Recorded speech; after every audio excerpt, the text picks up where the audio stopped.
Hello and welcome to Crosstalk, where all things are considered. I'm Peter Lavelle. Turkey's decision to invade Northern Syria has foreign policy implications far beyond the Middle East. What are Ankara's objectives in Syria and the region? Does it facilitate or hinder a final peace settlement to Syria's proxy civil war?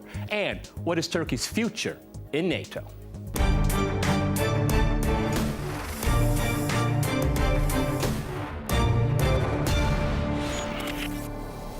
Cross-talking Turkey and Syria, I'm joined by my guest, Sami Ramadani in London. He is a contributor on Iraq and the Middle East for The Guardian, as well as a senior lecturer in sociology. In Oxford, we have Dan Glazebrook. He is an independent political analyst and author of Divide and Ruin, the West's Imperial Strategy in the Age of Crisis. And in Istanbul, we cross to Cengiz Tomar. He is Dean of Political Sciences at Marmara University. All right, gentlemen, crosstalk rules in effect. That means you can jump in anytime you want, and I always appreciate it. Cengiz in Istanbul, let me go to you first here. Just very simply, what is Turkey's aims? What is its strategic goals in Syria since the incursion into northern Syria? Can you give us, 2 or 3 major points what Turkey wants to achieve? Actually, yes. We have 2-3 points very clear.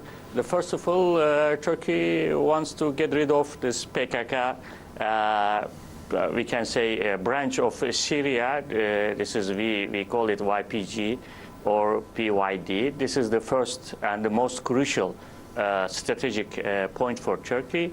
Secondly, after cleaning this area to put some Syrian immigrants, we have 3.5 million Syrian immigrants in Turkey, to put them, some of them, to create some kind of buffer zone between Turkey and Syria or Iraq, and we can say a safe zone in Syria. And also, I think, this is my prediction, that Turkey wants to be how can I say, it's after the political table, like Geneva or Sochi or Astana, whatever you call it, it wants to be there on the table with good, cards. That's why, these 3 reasons, more strategic aims of Turkey in northern Syria. Okay, but I have to point out that you didn't say the word Kurds once, okay, and that's really what it's all about here.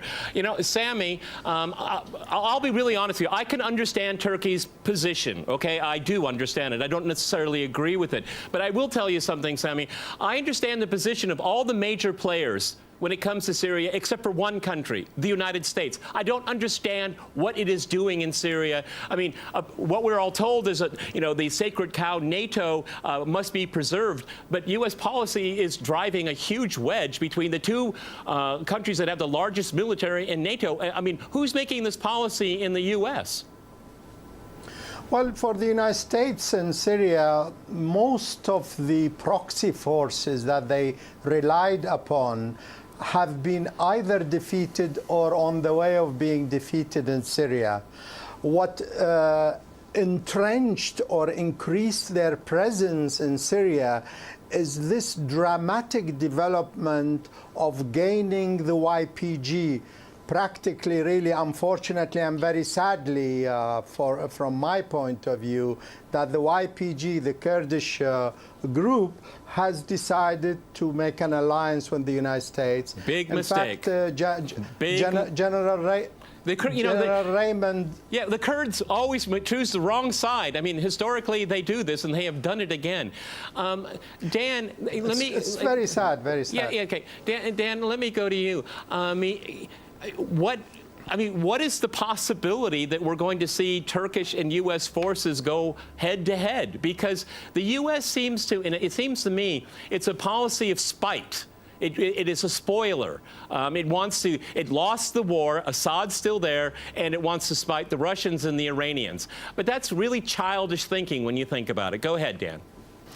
Yeah, it's a spoiler, but I don't agree that there's this collision course necessarily on the cards between Ankara and Washington.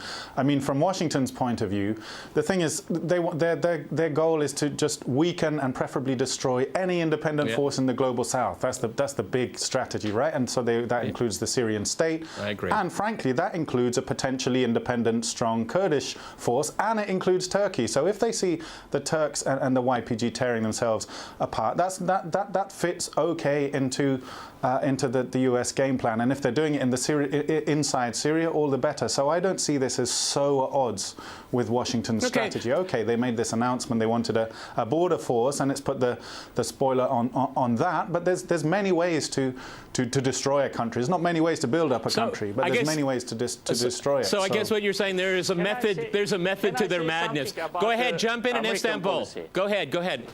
Okay, Cengiz. because I would like to add something about American policy. We are in Turkey, as you know, government and people mostly think that America tried to create a satellite Kurdish zone between Turkey and Syria and Iraq in order to,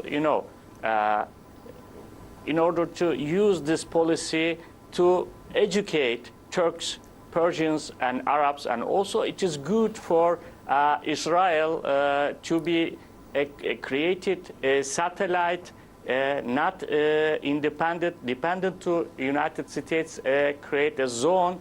It is perfect for America. And most of people in Turkey, most of interpreters and all, columnists, they think that we have some, America has something like that as a project. To create small Kurdish zones. So, okay, so the United States is... I agree. No, but I mean, but Dan, so the U.S. is exporting democracy and and liberalism and all that. I'm sorry, it's a fairy tale, but it's not true. This border force. Go ahead, Dan. Go ahead. It might have wanted to create a little, basically, Syrian Kosovo out of YPG areas in Syria and lead to an effective partition. And it was actually not so much the announcement of the border force, but the announcement that the 2,000 US troops, the announcement by Tillerson that the 2,000 US troops were basically going to stay there effectively permanently. I mean, the wish list of what he wanted to achieve made it effective permanent. I mean, they're not going to achieve any of those things anytime soon. So that was what really told the Turks, look, they're basically going to stay. US air power and on-the-ground presence is going to establish basically an independent state within a state, and of course they couldn't abide that. But as I say, okay, so that partition was one possible way to destroy the Syrian state, but the Kurds and Turks destroying each other is another way to achieve, frankly, similar goals of the destruction of Syria and the weakening of Turkey and the weakening of the Kurds. Go ahead, Sammy, jump in. It's the point of the program. Yeah, just one other issue, I think, which needs mentioning, is that Turkey itself, unfortunately, takes quite a bit of the blame for the destruction in Syria, for the support and backing for terrorist groups inside Syria. Its only conflict has been within Syria, and in recent times is with the Kurds of Syria, and they got frightened because the United States started backing the YPG and arming it. But really, Turkey should also shoulder quite a lot of the responsibility for the mayhem that has unfolded in both Syria and in Iraq, by the way, where they still have some forces inside Iraq as well. And their policy towards the Kurdish people over many decades has been really bad. It must be mentioned that the Kurdish people have suffered enormously from successive Turkish regimes. Tens of thousands of Kurds have died inside Turkey. And this so-called cleansing inside Syria, Turkey is in effect committing aggression against a sovereign state, the Syrian state, which has objected officially to the entry of Turkish troops. So there are ramifications. Sure. And there is the other point I wanted to raise, Peter, is that there is some genuine friction between Turkey and the United States since the coup attempt last year, which seems to have had U.S. support to overthrow Erdogan. Okay. Cengiz, go ahead in Istanbul, jump in. Yes. Yeah, actually, it's, in Turkey, something like 40 years we have Kurdish problems, but this is not really Kurdish problems. Turkey was against not the Kurdish people, and Kurdish people live, in a very good standards according to, if you compare with other countries such as Syria, Iraq, and Iran.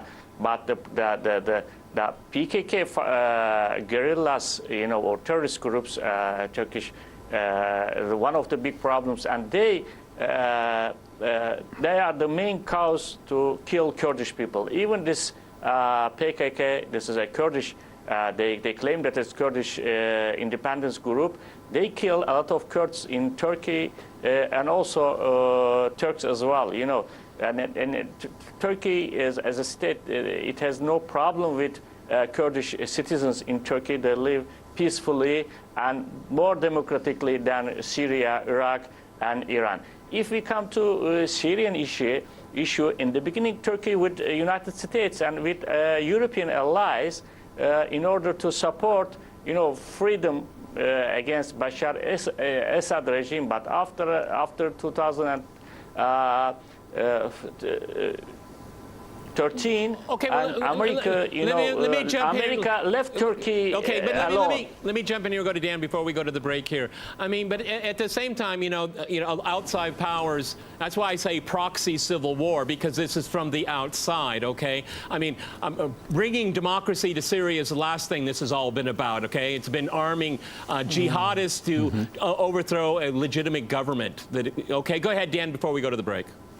Yeah, I mean, I agree with what you say, and I just wanted to comment on what Sami was saying. There is friction between the US and Turkey, and I would say that predates the coup attempt, actually. In fact, really it goes back to the downing of the Russian plane. Yeah. I would read that, it was seen obviously correctly as a low point in Russian-Turkish relations, but I see that really as a last-ditch attempt let me jump by in Turkey here. to try Dan, and I'm going to jump in here. We're going to go to a short break. And say, are you We're going to go to a us or short not? break, and after that short break, we'll continue our discussion on Turkey and Syria. Stay with RT.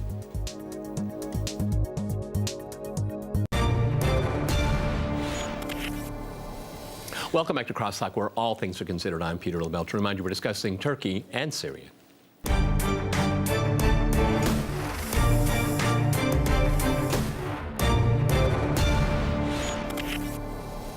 Okay, let me go back to Dan in Oxford. I hate going to hard breaks like that, but it happens, okay? So I'm going to let you finish your point here. With the proviso here, I'm really glad we went to this point in talking about U.S.-Turkey relations, because in the foreign policy blobsphere in Washington, the great swamp of America, I mean, there's plenty of people that are writing off Turkey completely, saying even we don't need them in NATO. I mean, and this is in the National Security Council. This is in the State Department, Defense Department. I mean, there's a raging debate going on in the intelligence community as well, is how important they want, because this is what it gets down to. It's who's calling who's bluff, and I hate that, okay, because everybody's got arms, okay? What is going on in Turkey-U.S. relations? This is what's really key here. Dan, please keep going.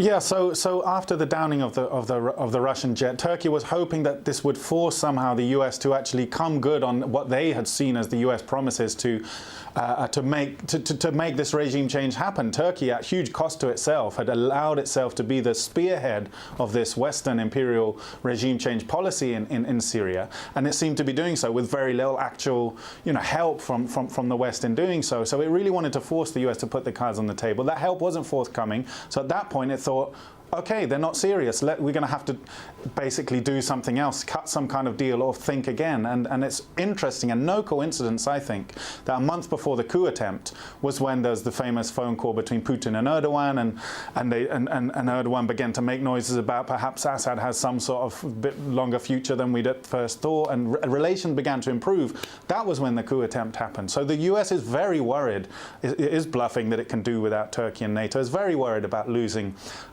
Turkey. Turkey is very angry at US at having been used and abused for its regime change project.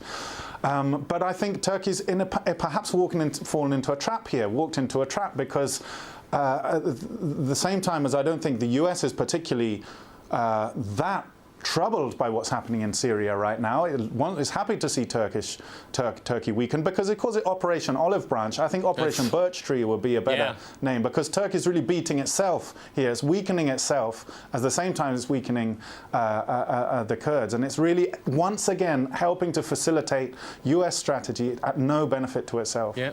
You know, Sammy, you know, I talk about that because, you know, I keep reading from the foreign policy blob sphere, you know, that Turkey has to choose between Moscow and Washington. I don't buy that at all. As a matter of fact, because NATO has no useful value whatsoever, Turkey is coming into its own. Now, it may be walking into a trap, but it's coming into its own as a regional player dealing with other countries. And we have this constellation where we have Baghdad, Damascus, Beirut, all of them are on the same page. It doesn't happen very often, and Turkey is getting into the parlay here. I mean, this is something that I think is really interesting.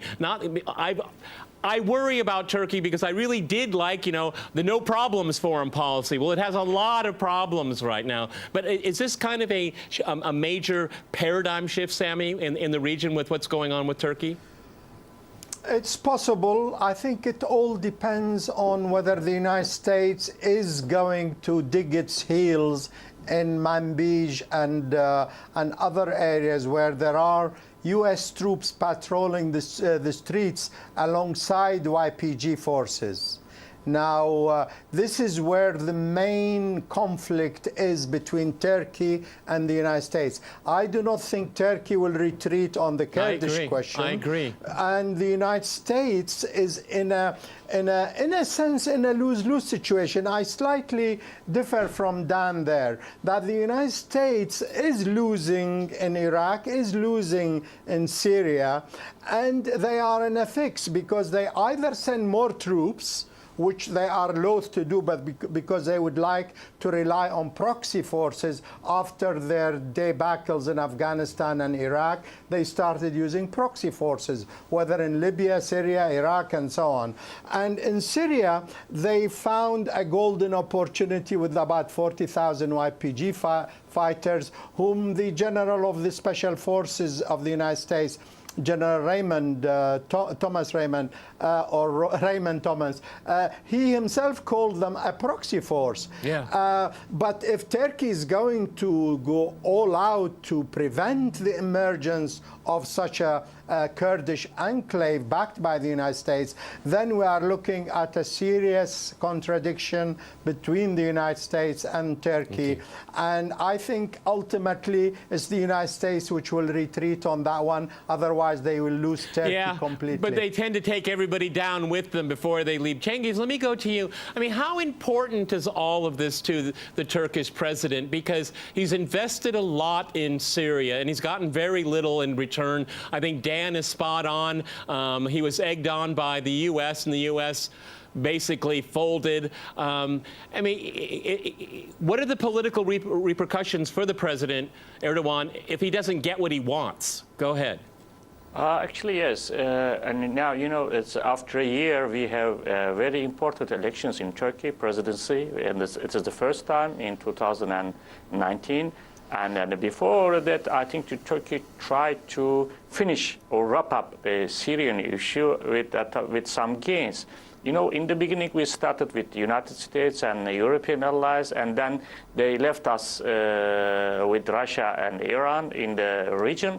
Now, after 2015, Turkey started a new strategy on his own, sometimes with the help of Russia and Iran in Syrian issue. We have basically three, you know, European Shield, and then Idlib, and then this olive branch operations. These are very important operations for Turkey, and I think the Turkish people is supporting these kind of operations. Then after that, the return will come to Manbij. I think this is the Manbij is most crucial area between Turkey and United States, because an American army is there. If Turkey goes further to Manbij, it might be problem for Turkey. This is, I think, most crucial thing up to now. But for its olive branch operation, I think no problem with United States. United States does not interfere this operation. But if Turkey goes further to Meex, it will be problematic for the region, and maybe Turkey and United States will be head-to-head in that area. Well, that's but why up to now, President Erdogan has support in Turkey. Yeah, well, that's why I keep saying who's bluffing whom here. And Dan, also the one can surmise, and if you look at the long bad blood between Iran and the United States is one of the reasons why the United States wants to keep a footprint there. You know, it really is quite amazing. They're doing the bidding of Riyadh and Tel Aviv all the time because there is now absolutely no strategic interest of the United States or anyone in the European Union about Syria. And I think that's what backs it all up. And you know, it's always misguided. The more they listen to Riyadh and to Tel Aviv, the opposite happens. Iran's influence continues to expand. When are they going to learn? Go ahead, Dan. Yeah, that's true. Iran has in some ways benefited from the disasters wreaked on the Middle East by the US in the last few decades. But I would completely disagree that Europe and the US have no interest in containing Iran or destroying Syria. The US certainly does, and the West in general, and especially Britain and the USA, are very concerned to, as I said right at the outset, to destroy any independent or potentially independent force in the global South. Israel and Saudi Arabia are the bulldogs, if you like, of Western power in the Middle East. They're the watchdogs keeping that area basically under the domination of the United States and Britain. So I don't buy into this idea of saying, oh, the US are doing the bidding of Tel Aviv and Riyadh. They're part of the same program of maintaining Middle East under Western domination, maintaining the global oil production on the levels that they want it, the price they want it, being sold in the currency that they want, in the dollar and so on. I don't see these as necessarily separate interests. Let me go to Sammy. I think you bring up very interesting points, Dan, and I don't necessarily disagree with them. But Sammy, you know, going back to what I said earlier, if we can just start, and it's not arbitrary, 2003, and go all the way up to the present, every single strategic initiative the United States and its allies have initiated in the Middle East have failed, and there's been only blowback. Okay,